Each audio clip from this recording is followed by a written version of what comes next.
So there's a very famous stand-up comedy festival out of Montreal called the Just for Laughs Festival, and on their YouTube channel they upload a whole bunch of their back catalog of comedians all throughout the years, and a few weeks ago they uploaded a clip of a gentleman named Gad Elmaleh.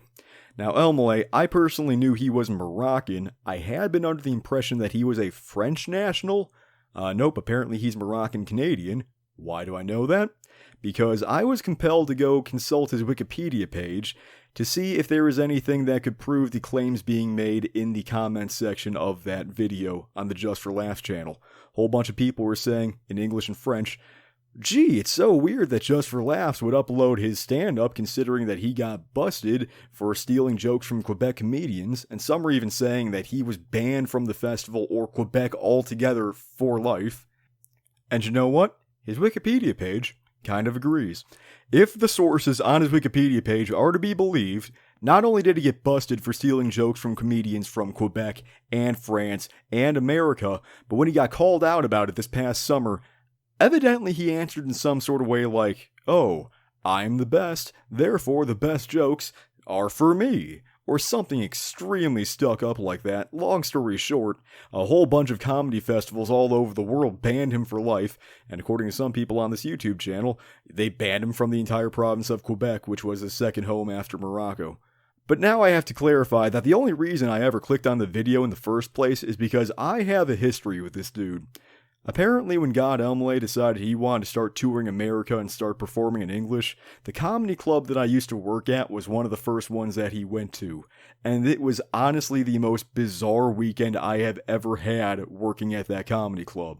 Now, I commented a few of my experiences during that weekend on the video on the Just for Laughs channel. I was a day late to the upload, so not many people saw it, but some people who did were like, "That's very strange that he would be performing in America," and other people were saying, "Gee, I'm so sorry that the people were so rude to you." I collected my thoughts since then, you know what, here's the more elaborate story of how bizarre that weekend was. By the way, the background footage, that's me virtually driving through the French countryside. Behold how my American driving sensibilities have absolutely no place on these narrow, winding European roadways. Now, first two quick details make everything make more sense, one about the venue itself and one about me and my position there. The venue was not that big of a venue, and I mean that in two different ways. One, it was not physically too big, not too small either. We usually capped out at around 425 or so people before it was like, okay, we're violating the fire code, we can't sell any more tickets. But it was also not in a major city. I mean, it kind of was, but it was in the suburbs, in the basement of a shopping mall. And it was kind of a prestigious place in as much as it was a location of a chain of comedy clubs across the country. Some people who live in the area might already know where I'm talking about, but that's just going to be our little secret. I'm telling you this because, A, it's to my understanding that European people are going to be very surprised that he would be playing such a podunk little place in America, and secondly, this is going to be a plot point later on. Secondly, as for me, when I worked there, I was what was known as a door host. And the door hosts were kind of like the little bitches who got stuck doing everything that nobody else wanted to do. We did ticket taking. We did ushering. We did security. When people were talking during the show, we'd tell them to shut up. And when people were recording the show, we'd say, "Hey, recording a live event when you have been explicitly told not to do that and putting it on the internet, that is fundamentally a form of piracy. Cut that shit out." And then we take the trash out at the end of the night. But I was not fulfilling my regular duties this weekend, because there's usually one specific door host who would stand in the lobby. He would greet people coming down the stairs, say, "Hey, here's the bar, here's the line, chill out until we open the doors at this time." He took that weekend off. So I got stuck working in the lobby all weekend because I was like, after him, the second least irresponsible person in the door host department. So Gad Elmaleh himself, he's not really even a major character in this story. He's almost like a plot device, because this is more about the events that transpired when his aura was in the room. I should also point out that he entered and exited through service corridors, so that's another reason why I never saw the dude, because I was at the main door. This would also be a plot point later on. So that first night, the Friday night, it's like 5 o'clock, my supervisor's with me in the lobby and we're talking about how we don't know anything about this dude. We vaguely understand he's popular in France, but the dude's selling tickets. Not a sellout show, but he's selling enough. They expect to have a good night money-wise. Whatever. It's 5 o'clock, time for me to open up the doors. Go upstairs, open up the doors, don't look at the people, head right back down the stairs trying to cut them off, and then they come down the stairs and it's like, hi, how you doing? I did not just see you 5 seconds ago at the top of the stairs. And that's going all well and good, but then the elevator door over on the right opens up, and some dude walks in with one of those luggage bags with wheels on them that you take on an airplane. And the dude looks at me and he's like, hey, do you have anywhere where I can put my stuff? And I look at my supervisor and I'm like, no, why would we have a place for you to put luggage? That's not a thing that we do here. So we eventually just put his luggage in the coat closet that we, thank God it was like May, so nobody had a coat that would need to be put in the closet, but me and my supervisor are like, did this dude just come from the airport, like, now? Did he just come here? Did he fly across the ocean just to see this dude? And as a few more people keep trickling in, they've all got vaguely foreign accents. Some of them are French, some of them aren't so French. It dawns upon us, yes, these people have flown across the ocean, and some of them still have their like backpacks with them, like they didn't even stop at a hotel room. They flew across the ocean, got a cab to go away from the city, farther out into the suburbs, just to see this comedian who was very popular in France. And at a certain point, like, there's like a break between the waves of customers coming in. There's no one around, so I go in the corner of the lobby. I'm not supposed to be on my phone, but they can't afford to fire me, so what the fuck are they going to do if I look it up? Look up Gad Elmaleh. Oh, he's the Seinfeld of France. Well, shit. Apparently this dude sells out arenas in France, and I can believe that maybe it's actually cheaper for all these people to fly across the ocean, get cheap tickets at a place that doesn't expect to make any money tonight, and then fly back afterward, and that would still be cheaper than seeing them back in Europe. Or maybe they just wanted to see him perform in English. And that's another thing, is a bunch of these people are coming in, some of them speak very, very limited English, some of them, they all speak at least a little bit of English, but some of them it's like, are you going to be able to understand the show? Because you know the show is in English, right? Right? Wait a minute. Am I fucking sure the show is in English? Because let's think about it for a second. We've already we haven't paid the dude already, but he's booked. We're not going to make a fucking scene by kicking him off. What are we going to do? Like, if he starts doing the whole thing in French, are we going to tell him to get fucked? No, we can't do that. Am I sure this show is going to be in English? Spoiler, it was eventually in English. I don't have a good payoff for that, but I was questioning it for a while. We still got people coming in, and like people have like their backpacks with them. I think I mentioned that already, but then things get very bizarre. There is a family that walks in. A guy and what I'm guessing is his wife, and 2 young-ish kids, like I'd say like 7, 8, 9, 10, somewhere around there.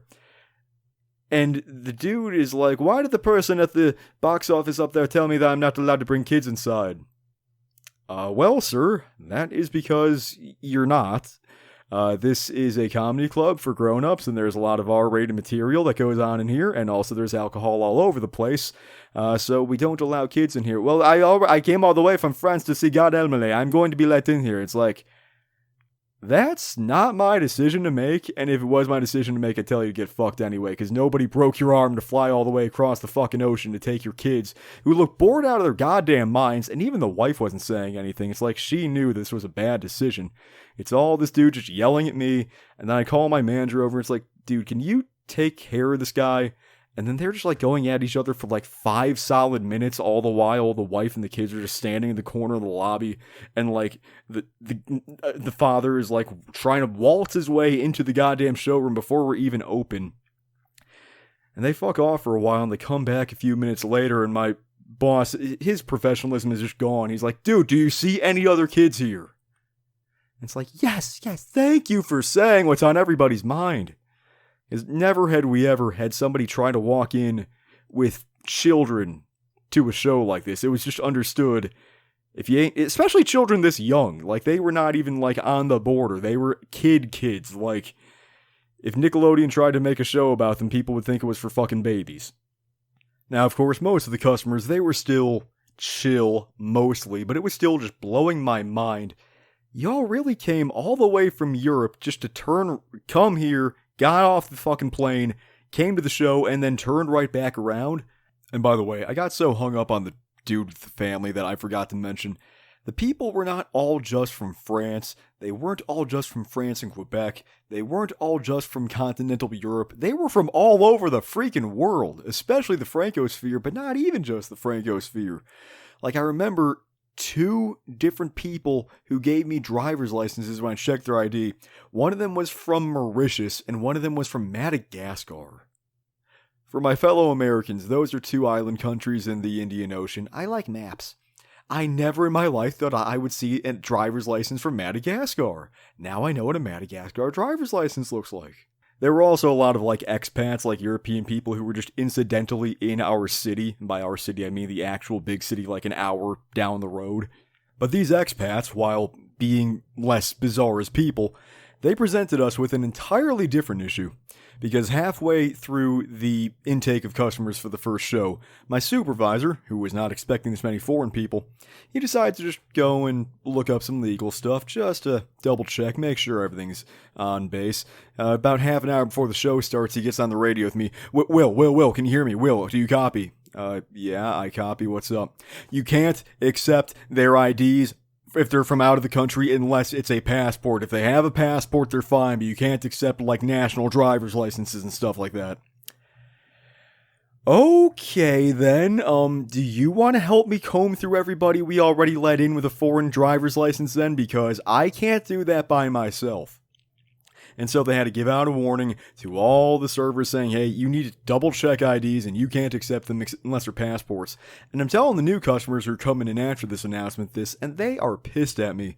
I specifically remember one British dude was like, what do you mean that we can't use our passports? We've been using this whole time. We've never had an issue with it. And it's like, dude, those places were lying and breaking the law to get your money for booze. Or they didn't know the law, in which case we're classier than they are. We're not classier than they are, but we want to pretend we are. In any case, dude, I'm literally upholding the fucking law here. I'm sorry you and so many other people left your passports back at your fucking apartment because you need them now. We can't legally accept. There's only like 200 countries. It's easy to check if a passport's fake. Every country's got a bunch of fucking states inside of it, though. We can't see if every single one of those has a legit-looking passport, though. Or fucking ID card, you know what I mean. I keep pausing the recording and re-listening to myself talking, and I'm mixing up my words and speaking a mile a minute and going higher in my register. Because just thinking about it again is getting me flustered. Because all throughout this weekend, it's like, okay, I'd like to imagine as a person I'm fairly decent at tackling unforeseen challenges, but this entire weekend is nothing but unforeseen challenges, like we can't sell people alcohol with their French driver's license. And the people in the rest of the building, they're not too thrilled either about the fact that we can't sell all these people alcohol. One of them's for a logistical reason, because every time that there is somebody in a group who is not allowed to legally drink alcohol, we have to replace the little light at their table with a red one, and we're just running out of those. We have like 12 in the entire building, and it's like, we need several dozen, we just don't have them. So now all the servers are pissed because they have to manually check IDs at the table again, which I'm only there checking IDs so they don't have to do that later, so they're pissed at me by fucking proxy. But also, between all the people who can't legally drink alcohol and all the people who don't want to, because remember, Gad Elmaleh, he's a Moroccan dude, and French fucked around in North Africa a lot, so we've got a lot of observant Muslim people who are like, yeah, I'm not drinking tonight, not an issue for me. The servers are pissed about that too, because most of their money comes from selling irresponsible amounts of booze. And furthermore, the business in general, the business model is like a movie theater. Most of the ticket sales, they go to the performer. We only make money off of the booze and the other drinks and the food that you buy. That's basically all the money that we get. So if nobody's buying irresponsible amounts of alcohol, we're losing money. So all night long, I've got to listen to my managers complain about that on the radio, but I've also got to listen to the servers complaining all night long that these European people are not tipping squat. And by the way, if we have any European friends watching this, I have seen on my course of time on the internet, European people saying, oh, well, when I'm in the States, I don't tip as a form of protest, then maybe you Americans will realize tipping is stupid. And as your friend, let me say, yeah, we know tipping is stupid, but we don't know how to fix it now. And if you don't tip, you're not going to convince the business to get rid of their business model. You're going to tell the business that the servers were doing a bad job. The servers suffer, the businesses don't learn anything. Believe me, it's not going to work. So if anybody actually thinks that's a good form of protest, I say, don't protest harder, protest smarter. Of course, the other door hosts are also not digging this crowd because they're all recording the damned thing because they want to show their friends that they saw the famous Gad Elmaleh live in a suburban mall basement comedy club in America. And apparently there was one dude, I've been delaying this video like a week trying to remember exactly what he said and what he was doing. I think he was trying to smoke a cigar in the showroom, at which point my supervisor came up to him and was like, dude, you cannot do that. And the dude said something along the lines of, hey, there are first-class people, and then there are second-class people, and I am a first-class person.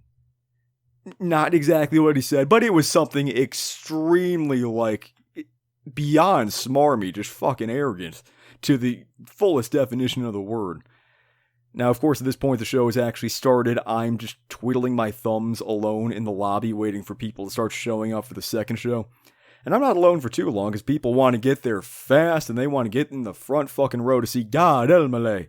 But there's still some time where it's like, okay, what am I doing now? Just waiting. I could turn on the fucking audio, so that way the speakers start playing the show audio from the showroom in the lobby as opposed to ambient music, but then that would spoil everything for these people, so I gotta wait for the second show to do that. So the first show comes and goes, and I don't hear a goddamn lick of it.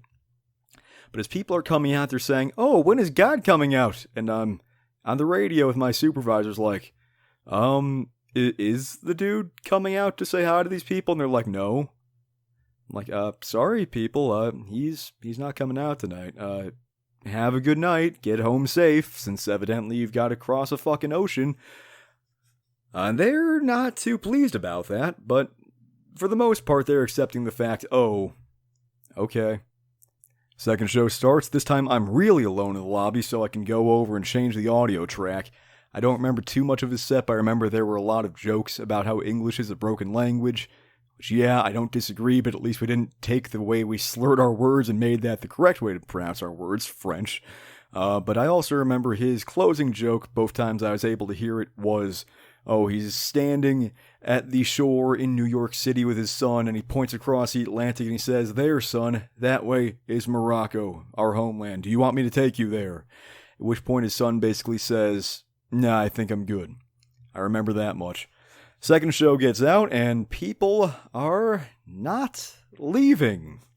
Granted, we do have the bar and the lobby open, so they're allowed to mill about if they buy shit, which, again, not many of them can, not many of them want to. And I'm just like, guys, we've been closed for half an hour now, and the bar is closing too. You guys want to head on out? Oh, when's Gad coming out? I'm sorry, guys, he's not doing a meet and greet. No, when's he leaving? I beg your pardon. When's he leaving the club? Guys, you're not supposed to want to stalk the motherfucker. You're not supposed to... Is that a European... That can't be a European thing, right? That can't be a European thing to be so brash and boorish that you would think it's okay to stalk a comedian, right? Surely this is you as an individual thinking this is a thing, and not a European... Like, please get the fuck out of there. And eventually, they do. Next day, first show is a lot like the first show the first time, with all the people coming through and a lot of people having bags and stuff. Then people come out of the first show, they're saying, is he doing a meet and greet? No, please get the hell out of here. I'm sorry about that. Second show starts, I'm alone again. Put the audio on, same set. Then that second show lets out and people are milling around again. I'm like, okay, same as last time. I'll give them their time. I'm not allowed to leave for a while anyway, because either I stand in the lobby or I have to go do trash, and fuck that. I'd rather stand in the lobby and watch these people dick around. They're taking even longer than the people from the previous night. And at a certain point, it's like getting close to midnight, like an hour after the show ended. I'm like, hey guys, you guys, alright? And they're like, oh yeah, we're just waiting for our Uber. In retrospect, that was a pretty clever lie of theirs, because I couldn't disprove that. Then they're still staying there. They're not buying nothing from the bar. They're just milling around. Like, they're 20 minutes, not a single one of them leaves. There's just a dozen people in the lobby just staying there. And I'm like, hey, guys, you sure you don't want to leave? Oh, no, we're fine. Well, shit, what do I say to that? And at a certain point, my manager's on the radio. Is like, Will, is everyone out of the lobby? You locked up yet? I'm like, no, they're not leaving. Well, he's not doing a meet and greet. I'm sure he's not. But these people aren't expecting a meet and greet, manager. They are expecting to ambush the dude when he has to eventually leave the building. Well, he just finished having dinner with the owner, and now he's leaving out the back entrance as we speak. Okay, these people have been staying here for so long that the dude ate an entire meal and fraternized with the dude who owned the place. And, manager, what do you want me to say to tell them get out of here that isn't just plain rude? Tell them that we're closing up in 5 minutes. I'm like, okay, people, 5 more minutes, then we need to get you out of here. We are closing the building, you can't be here anymore. Closing time, you don't have to go home, but you can't stay here. At this point, a couple walks up to me and they just ask me point blank, when's God coming out? Now, nobody had told me tonight that that's what they were trying to do, but based on the people from last night, I already knew that's what they were waiting for. And I'm kind of losing my patience because this is inappropriate behavior, honestly. And I'm like, dude, he's not leaving until all you are gone. He doesn't want to see any of you. You guys are going to have to get out of there. He's trapped in the fucking building right now. You guys need to go out so he can feel safe to leave. And this guy decides to throw it right back in my face. Hey, I don't appreciate your tone of voice. And I don't appreciate that you're telling me in my face you're trying to stalk a celebrity. Hey, think about the way you talk to people, alright? And then he and his wife, who is not saying a word, they start walking down the stairs. I'm like, hey, don't tell me how to fucking speak to people when you're the ones who are stalking celebrities. Hey. You're going to need to forgive yourself about how you talk to people, alright? Now, good night. And I wanted to keep throwing it back on his face because I know how people are. They think if you get the last word, that means you think you got the winning word. But if I kept going at it, he would never have fucking left, and I just wanted them out of there. I need to forgive myself? Really, motherfucker? That's how you're gonna phrase it? Get fucked. I'm glad you live on the other side of the goddamn ocean. I don't want to even incidentally run into you again. That leaves about 6 people left in the lobby. And I'm like, hey guys, your Uber get lost or something? Can I see, the map on your phone to see where they are? And it's like, oh no, we're just waiting for Gad to come out. Oh, you don't say. Well, hey guys, it's 12:30 in the morning now. I'm going to have to ask you guys to get out of here because I'm not allowed to leave. No one in the building's allowed to leave till you're all gone. That includes Gad Elmaleh. And they're like, well, are there any other outside exits that he might be leaving through? I'm not gonna help you stalk him. You have to get creative if you want to do that. Figure that shit out yourself. Of course, I don't tell this to them. God damn, do I want to. I'm just like, nope, there's no other entrance, just one. Yep, it's the fucking fire code should not have been approved because there's only one fucking entrance and exit. Yep, And I'm trying to stay as civil with them as I can because I realize after those last people who told me I need to forgive myself, I'm probably giving these people their lasting impression of what American customer service is like, so it's like there's a lot riding on my shoulders to still be nice to them. But I have to guys, please leave. And that's when they finally get it. And I'm staying behind the pack of them, making sure they keep walking up the stairs. They go very, very slowly. They keep turning around and looking at me. It's like, yep, I'm still here. I'm still making sure you're gone. They go to the top of the stairs, and then they just sort of linger in the fucking foyer right there. And it's like, nope, guys, the door is still open. You have to walk out the door. Then they slowly make their way to the door, one by one. It's like they're accepting that they're about to die or something. That's the look on their faces. Like they're about to go and give up on life itself when they walk out that door. That's what it looks like. And I remember the last dude. He's standing in the door. He's got 1 foot out, 1 foot in, and he turns back around and he looks at me. He's a really tall dude, and he's looking down at me, but he looks like he's a little kid begging to an adult. Please, I've come from so far away to see Gad Elmaleh. May I please see him? And that's when I stopped feeling angry. Holy shit, I feel bad for these people.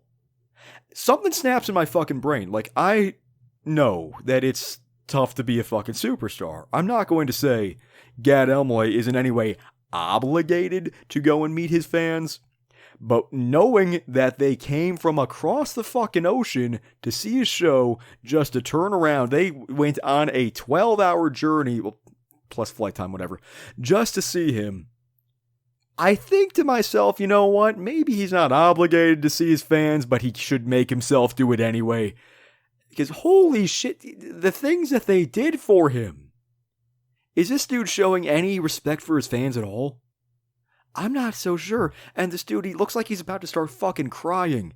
And I'm biting my tongue. I'm about to tell the dude, there was a secret entrance. I didn't tell you because I was under orders to lie about it. But I wasn't entirely sure he wasn't about to get pissed at me and start fucking smacking me if I actually told him that. So I'm just like, no, sir, I'm sorry. He's not coming out until you're all gone. I'm sorry. Without a word, he gives me, I don't know if it's even I still remember the look. It's kind of angry at me, but it's more like he's just disappointed in the situation. It's like his idol just told him to get lost. It's like I just watched his childhood innocence evaporate from his being. And I'm like, Jesus Christ, I'm just fucking drained. Watch them out. I make sure the doors are locked. They're still standing out there. I'm like, of course they are. Go downstairs, try not to think about it, get changed. All the other door hosts have already left. Walk out the door. Sure enough, they're still standing there. It's 1 a.m. at this point. And I'm debating getting in my car, driving back up to the entrance, and rolling down my window and saying, hey guys, I was under orders to lie to you. There was another entrance. He's gone. He's been gone for a while now. Please just go home and have a good night. But again, I'm not entirely sure they won't try to jump my car and break my fucking windshield. And I'm done. I need to get the fuck out of there. It was an emotionally draining weekend because of people being dicks until the point that they made me feel bad. Let the record show, people. If you want to make somebody feel bad, don't be angry at them, be sad. Anger makes people think you're an asshole. Sadness makes them think you're a human. Unless you're one of those sociopaths who thinks that sadness makes you weak, but fuck those people. You know, I actually went back to that club like a few months ago. I didn't work there anymore at this point. I was just there to like see old friends, and I was in the neighborhood, so it made sense. And I saw right by the box office, they had a poster of upcoming shows, and wouldn't you fucking know it, Gad Elmaleh was coming back. I wish I took a picture, though. They misspelled his name.